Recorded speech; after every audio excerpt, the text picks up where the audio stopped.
Welcome to How to Succeed in Your First Year at Pitt.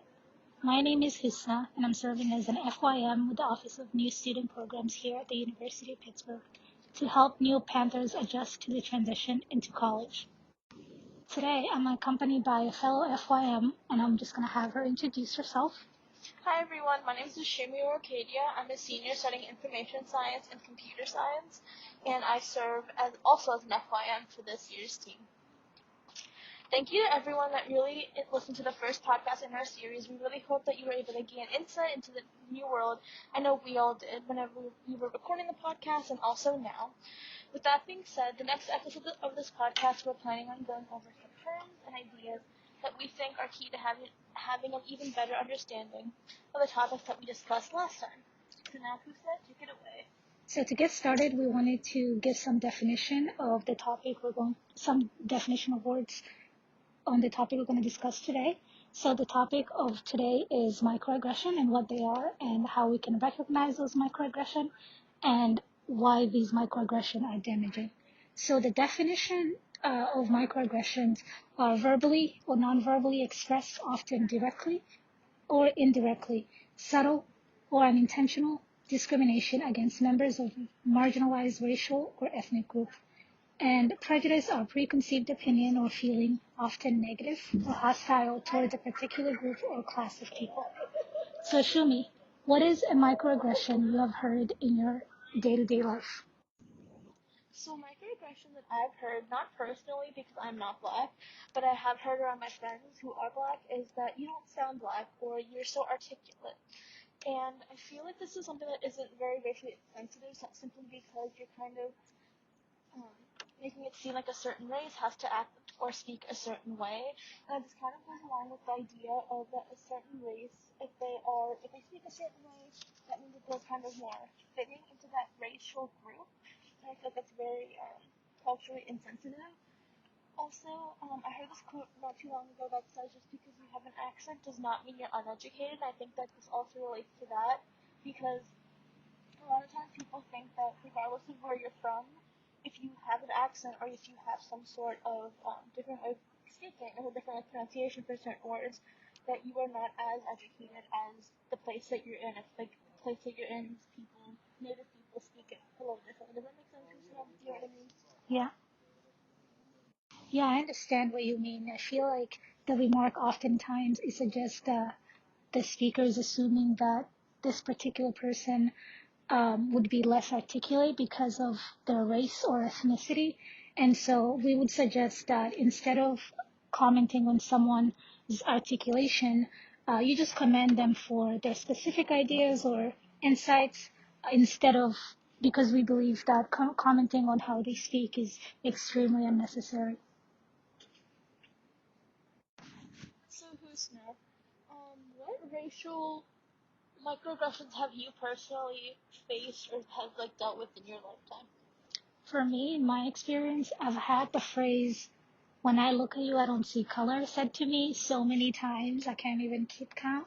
And I know that the people that have said this to me probably meant well, but for me, how I interpreted it was that the statement indicated that a white person did not want to acknowledge race and the implications that come with being black or a person of color in the United States.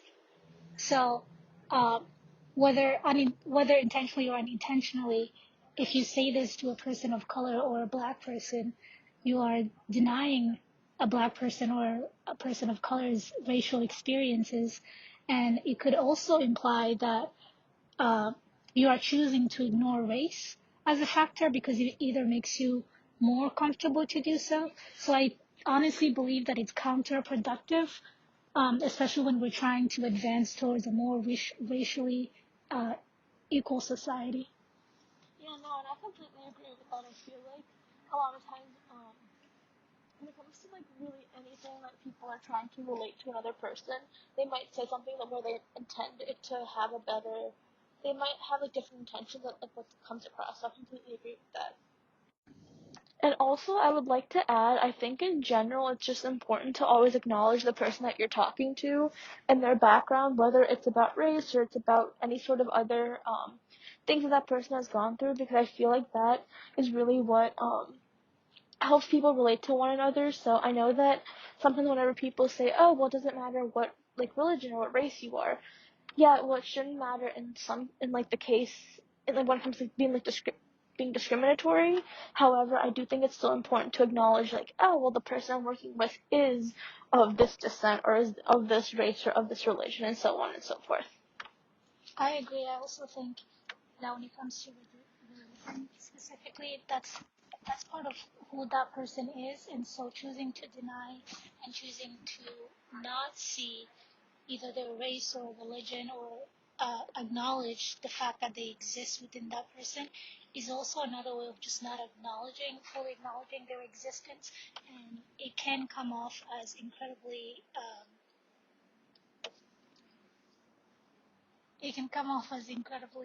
dismissing of the person as a whole. I agree with you 100%. Ashumi, what are some other microaggressions you've heard that people might not be aware that they're microaggressions? So, one microaggression that I feel like people tend to say a lot to different types of people is, where are you from? Especially whenever someone isn't culturally what people would consider native to the United States. And so, whenever I remember someone asked me once, hey, where are you from? And I said, oh, well, I'm from Pittsburgh.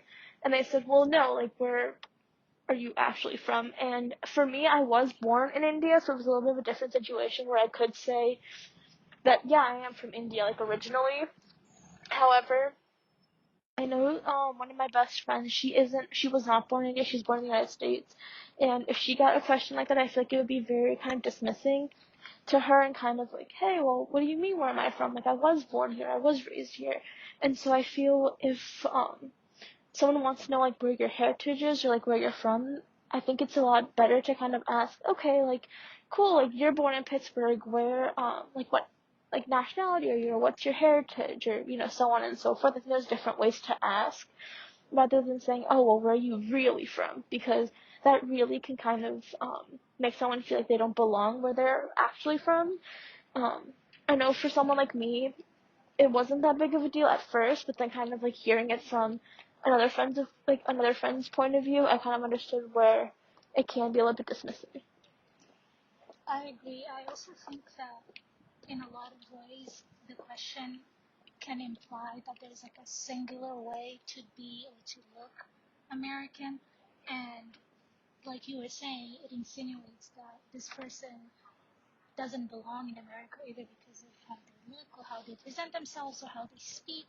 And again, conveys the it just conveys the message that this person is a perpetual foreigner in their own land. And I know you spoke about being born in India, but I think that for some, you mentioned that you were born in India, but I know for some people they were born in a foreign country, but they immigrated to the United States very young, and being home with their parents or their family members, they naturally adopted that accent or that way of speaking differently. And so they might not necessarily associate themselves with the country that they were born in just because it's not they don't see it as their homeland because they came here when they were 6 months old, a year old. So I think incredibly it's incredibly disrespectful, and a person shouldn't ask another person where they're from.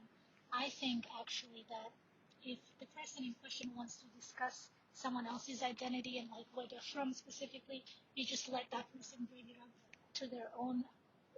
up at their own discretion. Just because I still think it's not your place to assume, because it can get very uncomfortable for the person that you're asking where they're from, and I also think that it happens to a lot of people to a lot of black people or person of color. They get this question a lot more than a white person would, even though there are chances that even though there are a lot of immigrants that come from European countries or they come from other countries that have white people, but oftentimes it's a question that's specifically asked for towards black people or people of color. So I do think there's that factor of like singling out a specific race or a specific ethnicity and kind of like having that othered mentality. And so, yeah, I completely agree with you. So just, so it's a microaggression that a lot of Black people and people of color have experienced. And I think in addition to that, just leaving a lot of questions when it comes to, like just getting to know somebody. I think just leaving questions open to interpretation is really important whenever you're getting to know somebody, because if you ask them a question, whether it's about race or religion, just like really anything in general, just kind of letting that person answer it the way that they feel they can, like the best way. And then if that's not the answer that maybe like you were looking for, if you're looking for like where their heritage is from or so on and so forth, then asking a specific question that way. But I feel like if it is a more of a vague question, then it'll be easier to kind of like keep it up to interpretation for the person also answering it. I also think that with what you were just mentioning, what you were just talking about, when you get to know a person organically, eventually they're going to say some things that somehow relate to specific uh, part of the world, a specific cultural. And so if you are curious, just get to know a person with the intention of getting to know them. And if that person feels comfortable around you, they're probably going to reference things from their culture, and then you might have a sense of where they're from. But again, don't ask people questions for the sake of wanting to know where they're from originally, but organic conversation will lead to answers that you might be curious about. Yeah, I agree with you 100% on that, Husna. Okay, so Husna, I feel like we've talked a lot about what it means to stray from microaggressions and kind of like tips and tricks that we have for our first year students and for any student listening to this. But I guess apart from just getting to know somebody and dealing with microaggressions that way, have you ever dealt with anything or witnessed some sort of microaggression in person whenever you're just out and about doing something when you're not actually speaking to somebody, but you kind of just feel like what an action that someone else is doing towards you is a microaggression? I don't know if that question makes sense, but Yeah, no, that makes sense. I feel like so far we've covered verbal microaggression, where one thing is being said towards a Black person or a person of color, but there are other microaggressions that are nonverbal. So the one that's common and has happened to me just a couple of times is having a store owner of a particular grocery store, for example, follow me around as soon as I walk into their store. And he had, at first I was not aware of why this person was following me around, and then after speaking to my friends and speaking to other people that have experienced the same thing, I realized it's a trend predominantly in the Black community as well as other communities with people of color. And I think he sends the message that it perpetuates the false message and the false narrative that Black people and people of color are prone to crime and they're always up to no good as soon as they walk in a room or a store. And it creates this narrative, or it perpetuates this narrative of associating Black people and people of color with crime and assuming that this person is going to steal, or that they're poor, or that they're dangerous. Obviously, this is largely due to the way that Black people and people of color are portrayed in the media and the movies and TV shows and all over everything that we consume. Because when you watch television, it's oftentimes Black people or people of color that are committing petty crime or serious crime, and so that image is affecting you and it gets into your subconscious mind, and you end up acting subconsciously. You end up associating certain crimes to certain races because that's how it's always been. That's how you have always viewed it when you consume media. And I would like to add that personally, as a Black person, I am not in any way immune to what I consume in the media. I've also found myself in situations where I fear for my safety, or I think that I'm in danger just because of happened and walked in, or just because a certain ethnicity walked in, and so I fear that they're going to do something dangerous to me, that they're going to harm me, with no reason, with no specific reason, or any real reason that they have showed to do so. So I just think it's very interesting how the media can affect all of us.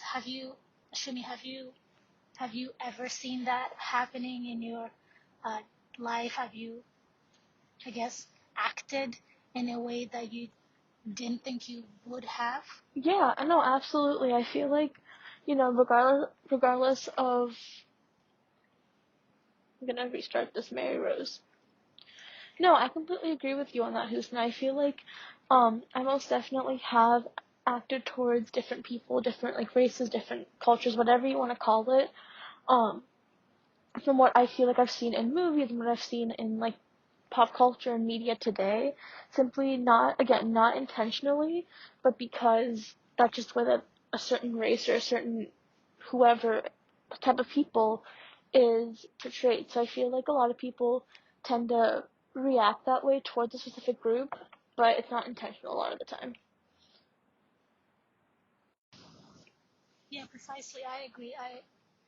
I think these are all this is a nice introductory to what microaggressions are, and we weren't able to discuss all types of microaggression, all types of phrases that are microaggressions, but we just wanted to give you like an introductory to the topic with these specific four microaggressions, because they're predominantly much more common.